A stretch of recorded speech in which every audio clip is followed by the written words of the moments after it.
Olá, tudo bom? Eu sou a doutora Wilda Odontoluz. Hoje a gente vai falar sobre bruxismo e apertamento. Ah, doutora, eu ranjo ou aperto os dentes, só de vez em quando. Isso tem problema? Tem. Precisa ser tratado. O bruxismo e o apertamento é uma doença do sono. No caso, para tratar a causa, deveria entrar em contato com um especialista da área.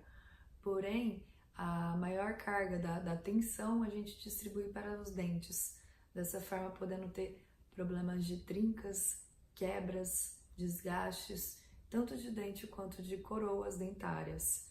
Então, gente, é uma coisa bem séria, fora a musculatura da gente, que acaba ficando muito tensionada, causando muita dor de cabeça. Existe tratamento para isso, pelo menos para aliviar essas causas, essas consequências, que seriam a plaquinha miorrelaxante ou a aplicação de toxina botulínica nos músculos de mastigação, na qual os dois são muito eficientes.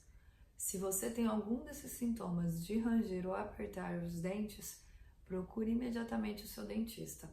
Não deixe isso para depois, que é muito sério e precisa ser tratado. Um beijo para você.